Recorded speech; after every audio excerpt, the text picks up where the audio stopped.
Hello दोस्तों, मैं कृष्ण से रावत एक बार फिर से स्वागत करता हूं आप सभी का आपके अपने YouTube channel post info and fun पे।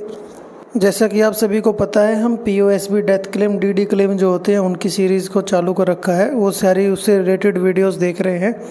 अगर आपने मेरी पिछली वीडियो को नहीं देखा है तो अभी स्क्रीन पर लिंक आ रहा होगा, पिछली वीडियो को जाके देख सकते हैं। वैसे तो क्लेम जो भी सैंक्शन होगा वो उसी पोस्ट ऑफिस में आपको जाके जमा कराना है जिस पोस्ट ऑफिस में आपका अकाउंट है। लेकिन अगर आप कहीं भी बाहर रहते हैं तो आपको वहाँ जाना नहीं होता है, तो आप अपने नज़दीकी पोस्ट ऑफिस में भी जाके उसको जमा करा सकते हैं क्लेम को।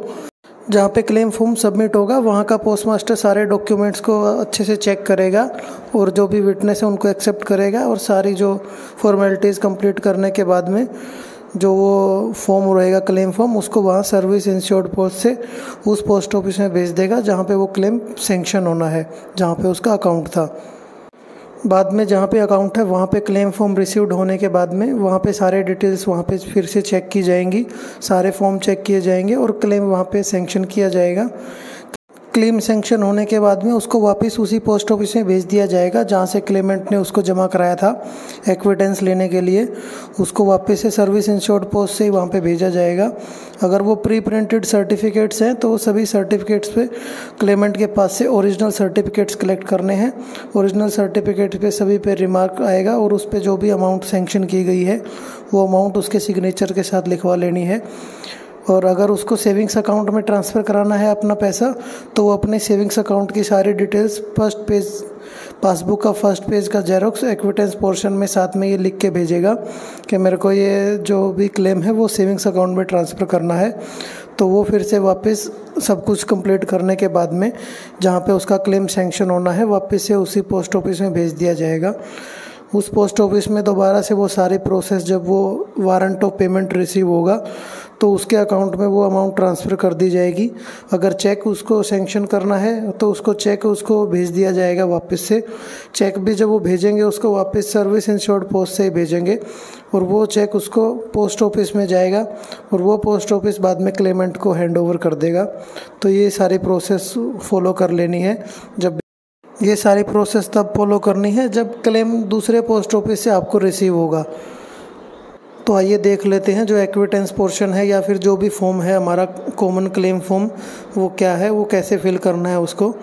तो अभी जो आप स्क्रीन पे देख पा रहे हैं ये है हमारा कॉमन क्लेम फॉर्म। यही अभी सभी स्कीम्स के लिए अभी यही भरना पड़ेगा। तो सबसे पहले टू द पोस्ट मास्टर, उसके नीचे वहाँ पे ऑफिस का नाम आएगा जिस ऑफिस में आपको क्लेम भेजना है, और आई और वी वहाँ पे नॉमिनी का नाम आएगा जो नॉमिनी है। लीगल हायर्स ऑफ लेट जो डिपॉजिटर है उस डिपॉजिटर का नाम आएगा। बाद में to account number saving certificate, वो अकाउंट नंबर वहाँ पे लिखना है। अगर सेविंग सर्टिफिकेट्स हैं तो सर्टिफिकेट्स के नंबर वहाँ पे डालने हैं।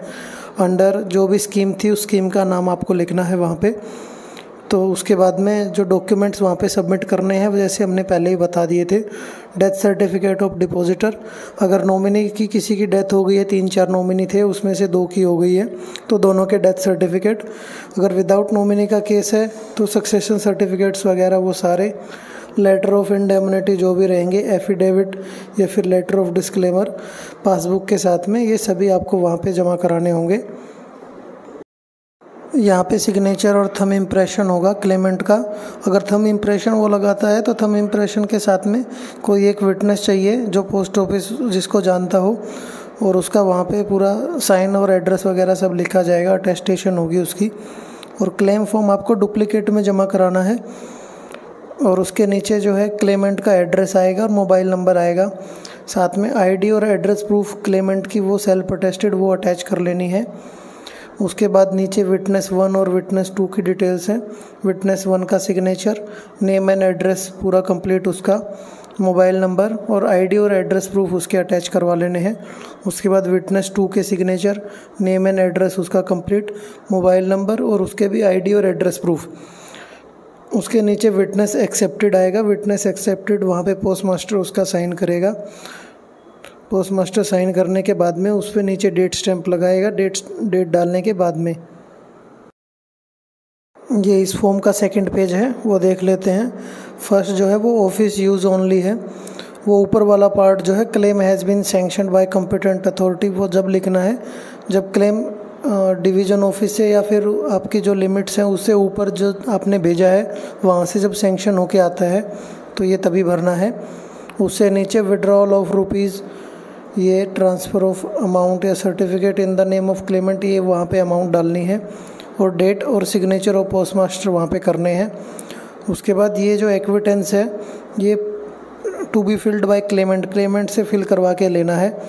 यही वो एक्विटेंस पार्ट है जिसको क्लोज़र की तरह ट्रीट किया जाएगा। अगर ये यहाँ पे हम लोग फिल कराते हैं तो अलग से क्लोज़र फॉर्म लेने की ज़रूरत नहीं है। इसी को वारंट ऑफ पेमेंट बोलते हैं। तो ये यहाँ पे लिख लेना है, जैसे रिसीव्ड रुपीज़, कितने अमाउंट जो है वो रिसीव किए हैं, फिगर एंड वर्ड्स में। बाय चेक तो चेक का नंबर, डेटेड किस डेट को, चेक की डेट पे जो थी, या फिर उसके सेविंग्स अकाउंट में ट्रांसफ़र किए हैं वो पैसे तो सेविंग्स अकाउंट का नंबर IFSC कोड के साथ में, या फिर POSB अकाउंट में ट्रांसफ़र किए हैं तो POSB का अकाउंट नंबर वहाँ पे लिखना है। या फिर नीचे एक और पार्ट है RD और TD के केस में, या फिर सेविंग सर्टिफिकेट है NSC KVP के, तो उस केस में वो उसको ट्रांसफ़र भी करा सकता है अपने नाम पे। अगर वो सैंक्शन होने के बाद में वो अपने नाम पे कंटिन्यू करना चाहे तो उसके साथ में अकाउंट ओपनिंग फॉर्म और अपने KYC डॉक्यूमेंट साथ में भेजने पड़ेंगे, तो वो उसके नाम पे भी ट्रांसफ़र हो जाएगा। और उसके बाद लास्ट में उसके सिग्नेचर या फिर थंब इम्प्रेशन क्लेमेंट के आएंगे। तो ये सारा हमारा क्लेम फॉर्म था कंप्लीट। उम्मीद है दोस्तों वीडियो आपको पसंद आई होगी। वीडियो अगर पसंद आई हो तो इसको ज़्यादा से ज़्यादा शेयर करें और मेरे चैनल को भी सब्सक्राइब करें। अगली नेक्स्ट वीडियो में हम लोग देखने वाले हैं विद नॉमिनेशन, विदाउट नॉमिनेशन, या फिर विदाउट नॉमिनेशन लीगल एविडेंस।